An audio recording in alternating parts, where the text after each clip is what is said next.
par rapport au PWM.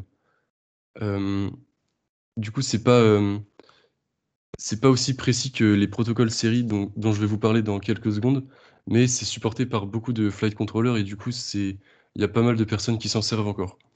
Euh, du coup, il existe aussi des protocoles série. En fait, ce sont des protocoles sans perte qui utilisent seulement du coup trois fils, un peu comme le PPM, donc un fil de signal, un fil d'alimentation et un fil de ground pour contrôler plusieurs canaux. Euh, et donc ces protocoles, ils requièrent un port série sur le flight controller pour être utilisés, mais c'est plus vraiment un problème de nos jours vu qu'il y en a sur quasiment tous les FC. Donc le plus connu des protocoles série, c'est le S-Bus, donc qui signifie Serial Bus. Il est vraiment pas mal parce qu'il permet l'utilisation du coup de 18 canaux au maximum sur un seul fil de signal. Et il faut savoir qu'il existe deux types de protocoles S-Bus, dont un qui est inversé en fait par rapport à la norme TTL, donc pour transmettre les signaux. En fait, ça veut dire que pour transmettre un 1 logique, le signal sera à 0 volts, et pour transmettre un 0 logique, le signal sera à une valeur positive de tension. Et donc ça peut poser des problèmes parfois sur certains flight controllers qui n'ont pas d'inverseur embarqué. Il existe aussi le iBus, donc ça c'est un protocole série, un peu comme le S-Bus, mais sauf que il appartient à la marque FlySky, et c'est assez utile parce qu'il peut envoyer et aussi recevoir des données en même temps. Un peu comme le F-port du coup, qui est une amélioration du S-Bus. C'est un protocole qui est assez récent. Il y a la version 2.0 qui est sortie en juin 2020. Et en fait, il va combiner le protocole S-Bus et SmartPort télémétrie en un seul fil de signal. Et du coup, SmartPort télémétrie, en fait, ça va être un protocole qui permet d'envoyer des données du récepteur vers la radiocommande. Et ça va permettre d'avoir des informations du drone, du coup, directement sur la télécommande, quoi. Comme par exemple des améliorations, enfin des, des informations quoi, sur le drone, comme le niveau de batterie, l'altitude de l'aéronef ou encore la température des ESC. Et du coup, il y a plein d'autres protocoles série encore qui sont propres à certaines marques, comme par exemple le DSMX enfin, de la marque Spectrum, qui apporte des améliorations comme une meilleure résistance au bruit et aux interférences. Et du coup, pour le choix du protocole RX, en fait, ça va être guidé par le transmetteur utilisé parce que chaque modèle de radiocommande n'utilise pas tous les protocoles. Et donc, il faut faire attention à cela lorsque l'on configure un de ces drones. Euh, du coup, concernant les protocoles TX vers RX, donc c'est ce qui va faire le lien entre la radio du coup et le récepteur du drone. Et donc chaque marque a un ou plusieurs protocoles, donc un peu comme du coup les protocoles RX. Et ça va utiliser des fréquences qui vont de 27 MHz, même si c'est très peu utilisé, jusqu'à 2,4 GHz. Et donc 2,4 GHz, en fait, c'est la fréquence la plus utilisée, parce que plus la fréquence utilisée elle est basse, plus l'antenne doit être grande. Et du coup, pour des raisons d'encombrement, c'est la 2,4 GHz qui est la plus utilisée. Donc là, on peut voir quelques exemples de protocoles, même s'il y en a bien plus que ça en réalité. On peut voir qu'il y en a parfois plusieurs par marque, et ils utilisent en majorité tous du coup du 2,4 GHz. Et ce qui les différencie très souvent, c'est le fait qu'ils euh, qu'ils utilisent ou non la télémétrie, et du coup leur nombre de voix aussi. Et on peut remarquer aussi que il y a le protocole Crossfire de la Team Black Sheep qui utilise une fréquence bien inférieure à 2,4 GHz. Donc il utilise une fréquence de 900 MHz et ça va permettre une meilleure portée du signal. Euh, et donc là, de manière encore analogue au protocole RX, différentes radios vont supporter différents protocoles TX en fonction de leur marque. Et du coup, il faut faire aussi attention à ça lorsqu'on choisit une radio. Mais il faut aussi, enfin, il est important de noter que certaines radios supportent énormément de protocoles, comme par exemple la Jumper T16 Pro V2, qui est assez connue du coup pour ça. Et du coup, il est aussi possible d'ajouter des modules sur les radios pour étendre la banque de protocoles supportés par cette dernière. Euh, et donc en fait, les modules peuvent se brancher en fait à l'arrière de la radio. Et donc là, on peut voir sur le diapo un module Crossfire qui est branché à l'arrière d'une radio. Mais ça, c'est pas possible sur tous les modèles de radio. Et donc voilà, faut aussi faire gaffe à ça. Euh, et donc là, on peut voir aussi un tableau du coup d'exemples de protocoles TX associés à des protocoles RX avec un exemple de récepteur qui fonctionnerait bien avec cette configuration. Après, il faut savoir que c'est juste des exemples du coup et que c'est vraiment pas, enfin c'est pas un choix qui est obligatoire. Donc je vais maintenant laisser la parole à Hugo qui va parler des bandes de fréquences. Donc, au niveau des bandes de fréquences, comme l'a dit Jacques, comme on l'a vu la semaine dernière, il y a deux bandes de fréquences majeures. Donc, la 2,4 GHz qui est utilisée pour la communication avec le drone, typiquement les commandes, monter, descendre et autres. Et la 5,8 GHz qui est utilisée généralement pour le flux vidéo. Donc, on va voir les particularités de ces bandes. Donc, la bande 2,4, vous n'avez presque rien à faire en général. La fréquence se règle automatiquement entre votre RX et votre TX. En fait, la bande 2,4 GHz, elle offre une technologie qu'on appelle saut de fréquence et qui permet en fait à l'antenne de faire un balayage de la bande pour trouver le meilleur canal disponible. Donc finalement, lorsque vous connectez votre drone à votre radio, vous n'avez quasiment rien à faire, tout se fait automatiquement. On verra que ce n'est pas le cas pour la bande 5,8 GHz.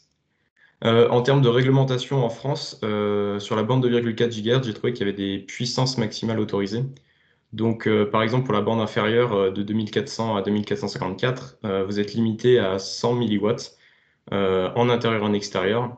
Et sur la bande supérieure, donc de 2454 à 2483, vous êtes limité à 10 mégawatts, 10 milliwatts, pardon, pas des mégawatts, 10 milliwatts en extérieur. Donc, vous serez limité en termes de puissance et ça peut jouer également sur la distance à laquelle vous pourrez contrôler votre drone. Et ça, c'est vraiment particulier à la réglementation française. On verra que la réglementation française, c'est l'une des plus strictes en termes de fréquence. Donc la bande 5,8 GHz, donc comme je vous disais, c'est à vous de choisir votre fréquence, votre canal de fréquence. Donc il existe 72 canaux, mais on verra qu'on ne peut pas tous les utiliser. Et également en fonction de si vous êtes tout seul ou vous volez à plusieurs, eh ben, on peut être amené à sélectionner certaines fréquences plutôt que d'autres. Donc, le nom des bandes 5,8 GHz, vous avez vu A, B, C, E juste avant.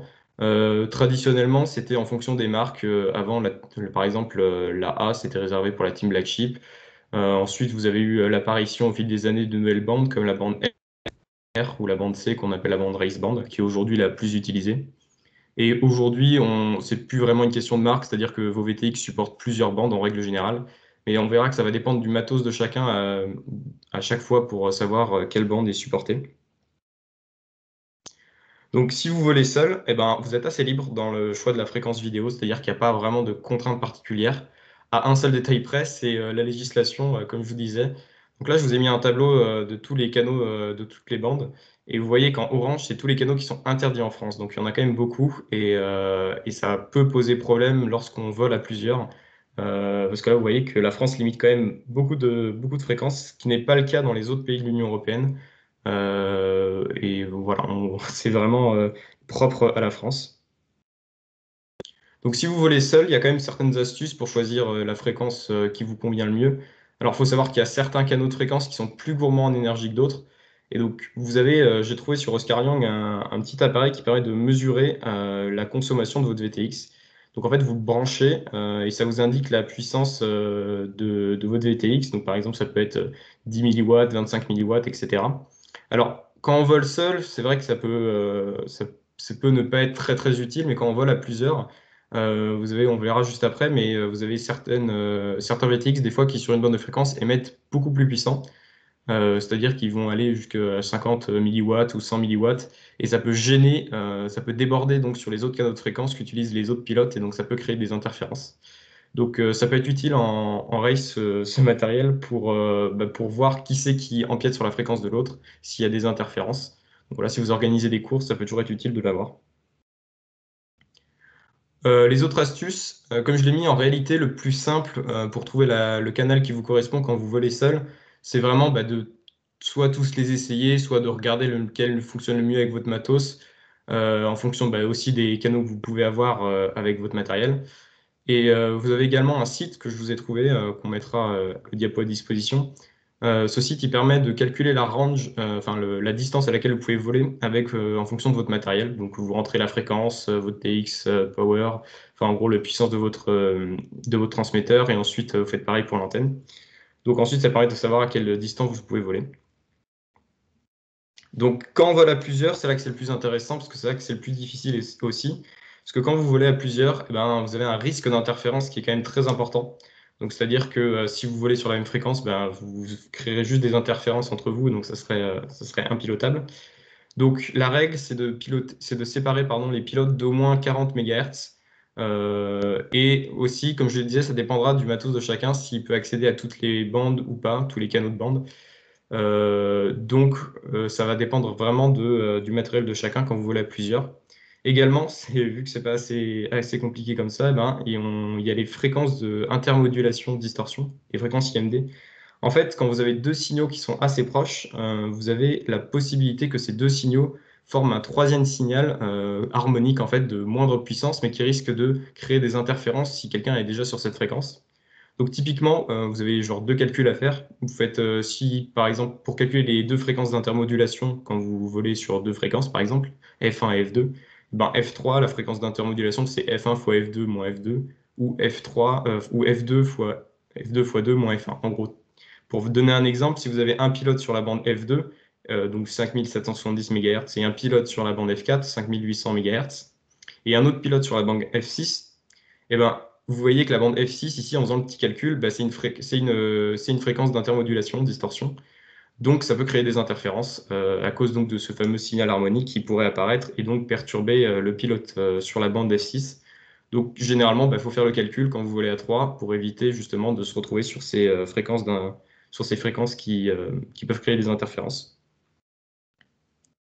Donc, pour se rendre compte, là, je vous ai mis, on a vu tout à l'heure les canaux de fréquence pour chaque bande. Et donc là, je vous ai mis l'espacement. En fait, là, j'ai trouvé un graphique qui montre l'espacement sur chaque bande.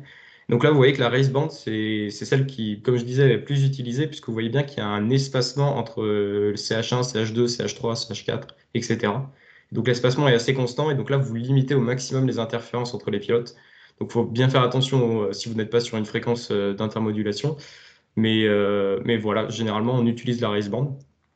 Donc, je vous ai mis juste après les meilleurs combos de fréquences, entre guillemets, que j'ai trouvé. Merci Oscar Liang. Par exemple, quand vous êtes 6 pilotes, généralement, le combo qu'on fait, c'est R1, R2, F2, F4, R7 et R8. Et quand vous êtes 4, c'est R1, R3, R6 et R8. Alors ça peut varier en fonction de la législation, du matériel de chacun. Donc là, je vous ai mis d'autres exemples si vous voulez à 5, à 6 ou à 4. Donc voilà, tu peux passer. Donc d'autres astuces pour éviter les interférences, c'est de ne pas dépasser une puissance de 200 milliwatts en extérieur et de 25 milliwatts en intérieur. Alors de toute façon, en France, la réglementation française, elle impose de ne pas dépasser sur la bande 5,8 GHz du 25 milliwatts partout, que ce soit en intérieur ou en extérieur. Alors là, c'est vraiment particulier à la France, encore une fois. Comme je vous disais, on est l'un des pays qui restreint le plus. Et donc ça évite finalement en fait le long range, c'est-à-dire voler à très longue distance, c'est interdit en France. Et c'est certainement dû aux centrales nucléaires françaises. Et donc là, voilà, vous êtes limité en termes de puissance et donc vous êtes limité aussi en termes de distance. Également, vous pouvez jouer pour éviter les interférences, comme on le disait la semaine dernière, vous pouvez jouer sur les polarisations, donc right or left. Donc comme ça évite encore d'avoir des interférences entre deux fréquences proches. Et pour cela, vous pourrez privilégier des antennes avec un axial ratio, donc ça c'est dans les caractéristiques de l'antenne, proche de 1. En fait, l'axial ratio, qu'est-ce que c'est? C'est la capacité de l'antenne à rejeter les polarisations inverses. Donc ça peut être utile quand il y en a un qui vole en right et un autre qui vole en left. Mais ça peut être aussi utile quand vous volez par exemple en ville ou dans des zones de densité avec plein de béton, etc. En fait, si vous avez une polarisation right, par exemple, ça peut se refléter sur les bâtiments et revenir vers vous en left. Et donc là, si vous avez une antenne qui est avec un axial ratio proche de 1, ça va rejeter les polarisations inverses et donc ça va rejeter les interférences. Donc comme ça, vous pourrez voler plus sereinement. Je vous ai mis également un petit exemple. Je ne vois aucune app intitulée. Voilà, j'ai Siri qui s'est déclenché. Je vous ai mis également un petit tableau d'une race que j'ai trouvé aussi sur Oscar Young où il mettait voilà, clairement lors d'une race, vous avez pilote A, pilote C, pilote D, il répartissait les fréquences pour éviter justement les interférences. Donc voilà, dernière petite chose à noter, quand vous volez dans des zones résidentielles, le Wi-Fi peut être en 5,8 GHz. Donc aujourd'hui, ça tend à être un peu plus la norme. Avant, c'était 2,4. Maintenant, le Wi-Fi, c'est plus 5,8. Donc la bande 5,8, ça va de 5170 à 5835 pour la Wi-Fi. Donc, si vous voulez voler dans une zone résidentielle et vous voulez éviter les interférences des Wi-Fi, ben, je vous conseille de privilégier la Race Band 8 qui est en dehors de la plage de la Wi-Fi. Et donc ça peut être utile pour éviter justement les interférences de la Wi-Fi si vous volez en zone résidentielle. Également, très important, ne pas allumer votre VTX quand il y a d'autres personnes qui volent, parce que si vous ne l'avez pas configuré, eh ben, vous pouvez tout d'un coup l'allumer, puis il va se connecter à une fréquence que quelqu'un utilise et ça va créer une interférence et un risque de crash. Donc pour ce faire, je vous conseille d'utiliser le PIT mode. Le PIT mode, c'est en fait un mode sur votre VTX qui permet de simplement de le configurer. Et quand il sera dans ce mode-là, il va émettre vraiment à une portée de 3 mètres au maximum, c'est-à-dire sur des puissances de 3 milliwatts. Et donc ça vous permettra de configurer votre drone sans gêner les autres qui sont déjà en train de voler. Également, au niveau des protocoles, le Smart Audio, comme disait Jacques, le Smart Audio lui permet entre autres, de configurer la fréquence de votre VTX à distance, c'est-à-dire que vous n'avez pas besoin de toucher à votre drone, avec votre radio, vous pouvez changer la fréquence de votre VTX, donc ça peut être très pratique en course. Quand vous venez d'arriver, voilà, ils viennent de vous donner la liste de toutes des fréquences, de la fréquence à laquelle vous êtes assigné. Et bien là, vous pouvez configurer directement sur votre drone sans avoir besoin d'y toucher avec ce protocole Smart Audio. Donc voilà, merci de votre attention. Si vous avez des questions, n'hésitez pas, on va essayer d'y répondre.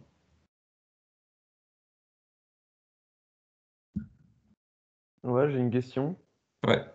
C'est juste pour savoir ce que ça changeait techniquement d'inverser la polarisation. Parce que je connais pas du tout et je sais pas, j'ai pas tout saisi, tu vois. En gros, ils l'ont présenté un peu la semaine dernière, mais en fait, quand tu as ton antenne, l'antenne circulaire, soit tu fais une polarisation à droite, soit à gauche. Et alors, je sais plus exactement comment ça fonctionne, mais ça permet juste d'éviter les interférences puisqu'elles elles vont Hmm. pas être polarisées de la même façon. Donc, c'est une astuce encore pour éviter les interférences. Ok, Mais ok. si tu veux comprendre exactement le détail, ils l'ont expliqué la semaine dernière dans la formation. Ok.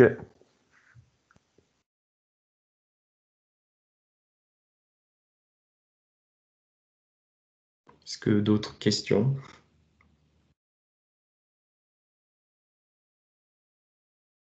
Non? Bon, c'est cool, ça veut dire qu'on a été clair. Parfait, Ah, hein. si, en soi, au début, à la fin, il y avait un autre truc aussi, mais je sais plus où est-ce que c'était. Si tu peux revenir sur le diapo. Ouais, Je sais plus exactement. Hop. par là, là. Euh, va la suivante. Encore.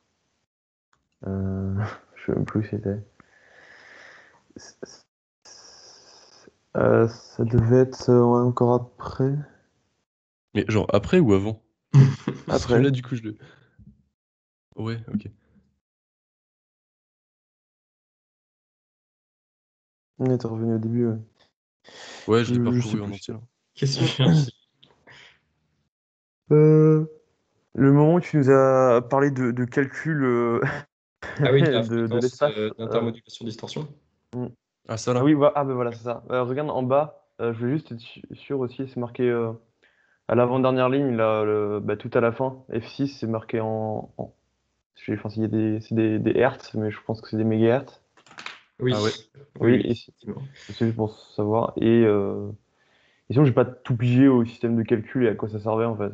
Non, mais en fait, en gros, ce qui se passe, c'est que quand tu as deux fréquences qui sont assez proches, elles peuvent se rencontrer pour former une harmonique sur une troisième fréquence qui n'est pas du tout la leur de base. Ouais, Et donc ça, c'est un phénomène qui s'appelle l'intermodulation distorsion. Bon, en anglais, en français, c'est modulation, enfin distorsion par intermodulation. Et en fait, ce qui se passe, c'est que donc sur cette troisième fréquence, sur cette harmonique elles vont créer en fait un signal sur cette troisième fréquence. Et il va être de moindre intensité, mais il peut créer des interférences si quelqu'un est ok. sur cette fameuse fréquence. Donc en fait, il y a juste un petit calcul à faire. Genre F3, tu supposes que c'est la fréquence d'intermodulation que tu cherches. Donc il y en a deux à chaque fois pour deux signaux sur lesquels tu es déjà. Donc, tu fais le calcul. Par exemple, comme je disais, si tu as un pilote sur F2, c'est le nom de la bande. En fait, là, j'en ai mis un. Les premiers, je les ai mis en minuscule pour dire que c'était juste une fréquence X, mais F2, c'est vraiment un nom de bande. Ouais, Donc, ouais. si tu en as un sur F2, un sur F4, eh ben, tu auras des interférences si quelqu'un se branche sur F6. Donc voilà, à chaque fois, il faut faire le petit calcul pour vérifier si tu es 3, qu'il n'y en ait pas un qui va empiéter sur. Enfin, qui va créer un signal résiduel sur la troisième fréquence, quoi. Ok. Ouais, c'est super. La F6, Hugo, c'est pas plutôt F2 sur... Ouais, ah non, je disais justement, tu as une question de Valentin. Ouais. attends, je suis en train de lire. La F6, c'est pas plutôt F2 sur la dernière ligne? Oui, oui. Oui, bon, c'est F2.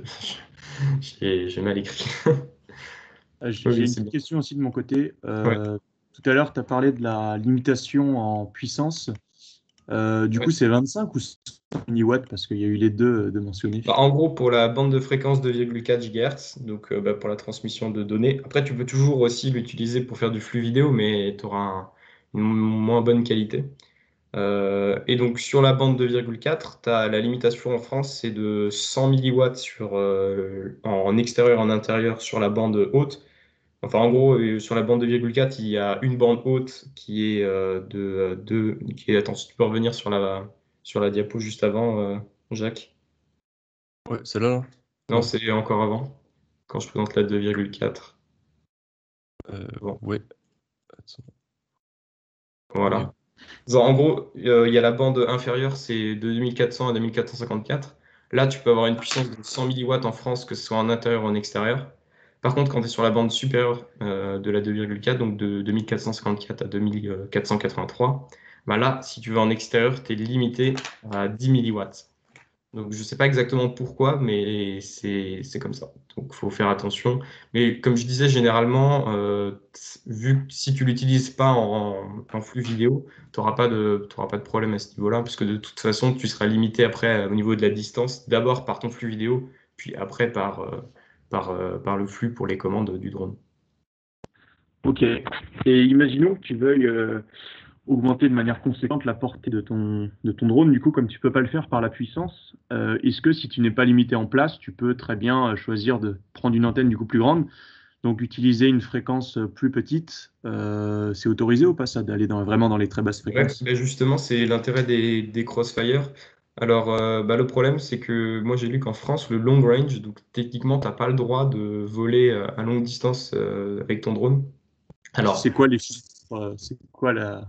je sais pas quelle est la limite, qu'est-ce qu'ils entendent par long range, En mais fait, ouais, je bah pense que juste tu pour peux dire. pas te laisser, je pense que tu peux pas te mettre en plein milieu d'une forêt puis l'envoyer à 3 km Ouais. sans avoir de visuel dessus. Alors, je pense qu'en réalité, si tu vas en pleine forêt, il n'y a personne qui viendra te faire chier, mais si tu vas aux abords d'une centrale nucléaire, par exemple, je pense que là, ils vont débarquer. Donc, euh, donc voilà.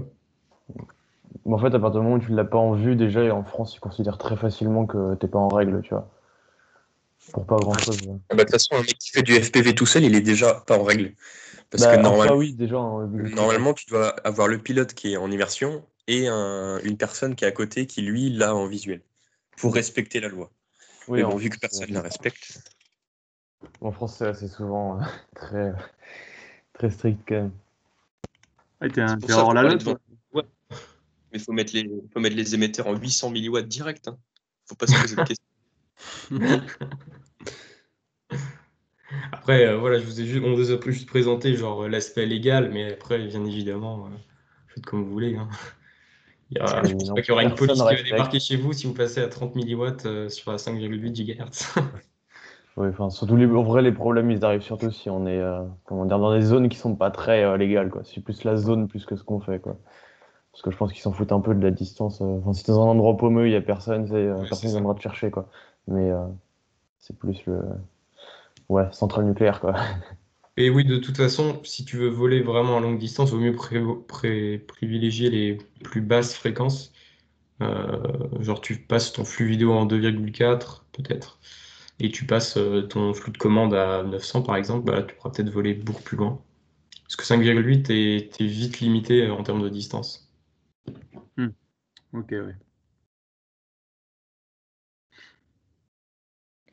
Donc voilà. De toute façon, on va vous mettre le diapo à disposition, puis la formation est enregistrée de toute façon. Même si on a démarré un peu l'enregistrement tard, merci Mathieu. Bon, nickel. S'il n'y a pas d'autres questions, j'arrête l'enregistrement. C'est good. Bon, nickel. Hop. C'est bien, en plus, dans l'enregistrement, il y aura Clément qui fait part de ses,